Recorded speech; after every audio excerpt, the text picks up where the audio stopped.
Hey everybody, how's it going? Welcome back to Ayers Family Homestead. I'm Jesse.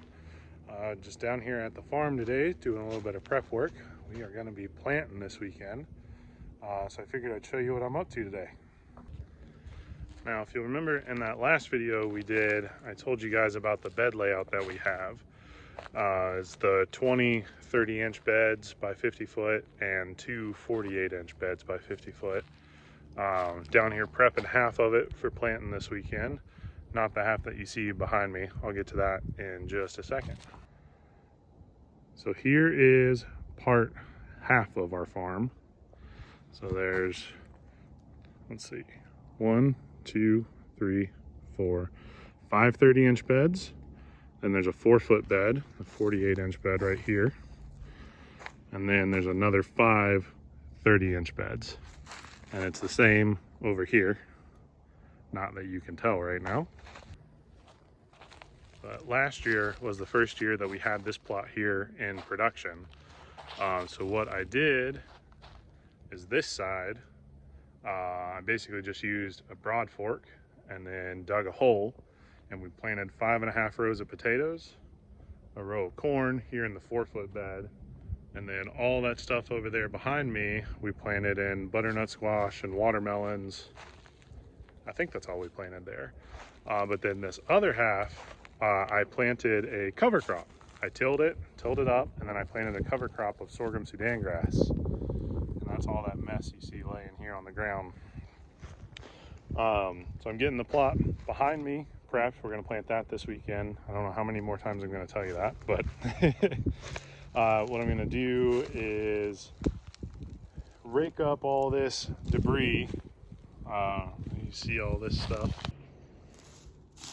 You can see this is all laid over and matted down. So what I'm going to have to do is come in, rake all this up to get it out of the beds, and then any stubble that's left, I'll come over it with the mower and knock it down and rake that up again. And this side ought to be good to plant. We've already tilled it. I don't want to till it again. We're aiming to be a no-till farm.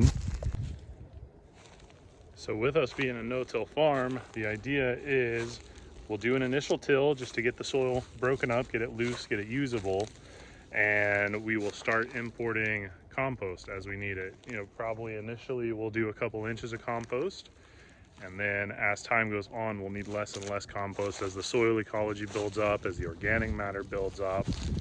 But to get things started, to get the ball rolling, especially in this soil here, it's just solid clay.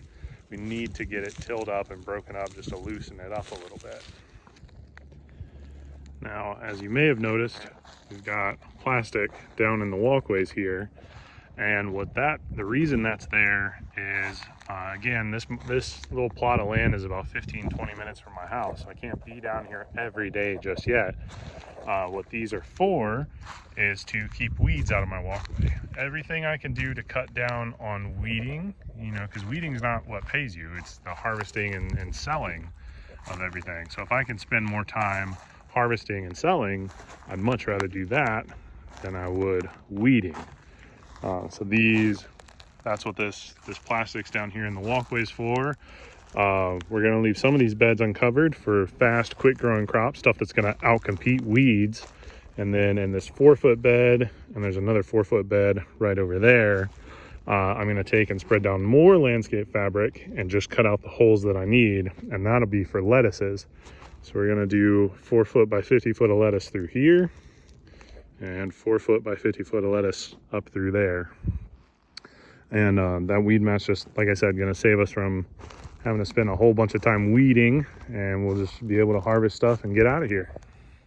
So that's what I'm up to today. Just figured I'd stop, take a minute, and update you guys.